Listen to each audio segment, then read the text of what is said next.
Danger responses, how your brain and body automatically react when you feel unsafe. Brought to you by EMC Psychotherapy. Ever feel like your brain just gets hijacked?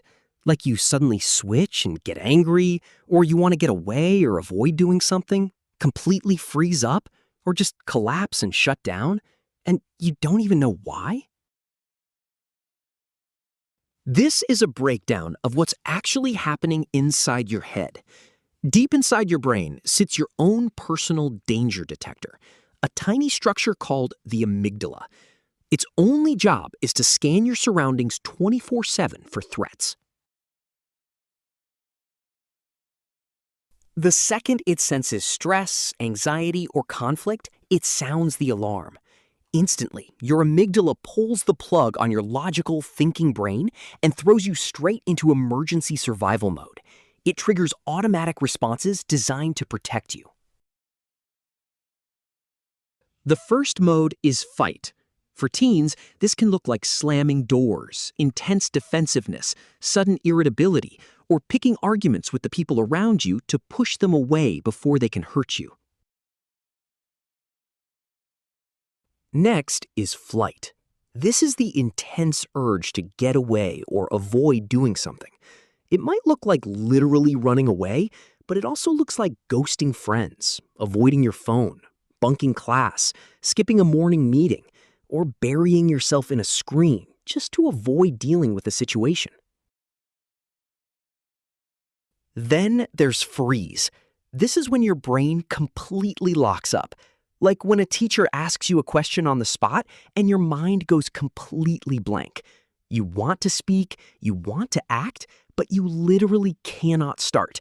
Or something or someone is so scary that you literally freeze in place. Your nervous system has paralyzed you. Finally, there's collapse or shutdown. When the stress is too heavy for too long, or when you are facing an overwhelming threat that feels impossible to fight, get away from, or handle, your body just pulls the plug. You feel entirely drained, emotionally numb, and hopeless. It feels easier to just space out or stay hidden. But here is the real secret. When bad or scary things have happened to us in our past, or keeps on happening to us in our present, our danger detector learns from it. It starts working harder, faster, and becomes hypersensitive.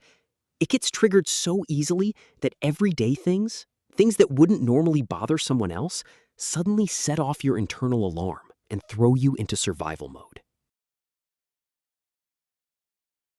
Because that danger detector is working so fast, it isn't always smart. It's like a smoke detector that can't tell the difference between a massive house fire and a burnt piece of toast. It sets off the exact same emergency alarm for both. If you recognize these patterns, know this: you aren't broken, and you aren't just acting out.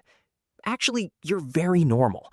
But it's just that your danger detector is trying its best to keep you safe all by itself. Take a pause here. Do you recognize any of these behaviors in yourself? Or can you think of any other behaviors that might fit into these 4 modes? Welcome back to part 2. Now that we know how our brains get hijacked, we're going to work on helping tame these automatic responses so you can get back in control. When your survival brain misfires over an unread text, a small misunderstanding, or a crowded hallway, it causes problems. It takes your logical mind completely offline, making it hard to think, focus, or even ask for help. To fix this, your survival system needs an ally. Meet your brain's command center, the prefrontal cortex, located right at the front of your brain. The prefrontal cortex is responsible for learning, decision-making, and getting on with other people. In fact, if you can understand this video, you're using your prefrontal cortex right now. While the danger detector panics, the command center looks at the facts and knows how to calm the chaos. This calming process isn't a one-time thing. You can't just do it once and make everything better. This is because your brain is an incredible learning machine that gets better at the patterns it practices. The more we react with a survival response, the stronger that automatic pattern becomes. But the opposite is also true. The more we practice these regulation tools, the more your brain remembers those new safety patterns. We are literally rewiring our brain to make safety the new automatic habit. That's why we have to keep practicing our regulation activities, even when we feel fine, so our brain can build new permanent safety patterns. We have to teach this learning machine new tricks. First, find a rhythm or find your songs. Your brain is soothed by repetitive patterns and music. Going for a fast walk, running, hitting the gym, playing your favorite sport, or simply exercising at home can physically discharge trapped survival energy. And listening to music or finding songs that perfectly match your mood can be a game changer to physically shift your state and reset the pattern. If you can't do full workouts, you can do everyday resistance or heavy work. Push-ups against a wall, lifting something heavy, or squeezing a high-resistance stress ball or chair push-ups activates deep muscle receptors. This tells your brain exactly where your body is in space, physically breaking the freeze or collapse cycle. Extend your exhale. Deep breathing isn't just a cliche. But remember, this isn't about taking just one single breath and expecting a miracle. To actually rewire the pattern, you can practice this simple rhythmic breathing exercise to calm down. Breathing in and exhaling twice as long. You breathe in through your mouth and then make a hole in your lips and breathe out, like breathing out through a straw. Do this for a few minutes at a time. Loop it until your nervous system finally gets the message to calm down. If you're watching this video with someone, why don't you try practicing this breathing exercise with them? Or practice on your own. Gently reset your senses. When your mind is racing or completely numb, anchor yourself in the present moment with a clean sensory reset. Splash ice-cold water on your face, hold an ice cube, or wrap yourself tightly in a heavy jacket.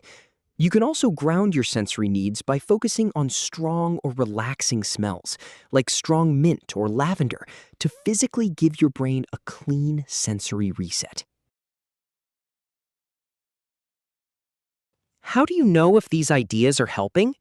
You'll notice subtle shifts. A tight chest starts to loosen. A blank mind starts to spark back to life. A massive, overwhelming emotion gets just a little bit smaller, and you start to feel like yourself again. Your threat system is incredibly powerful, and it has kept you safe in the past.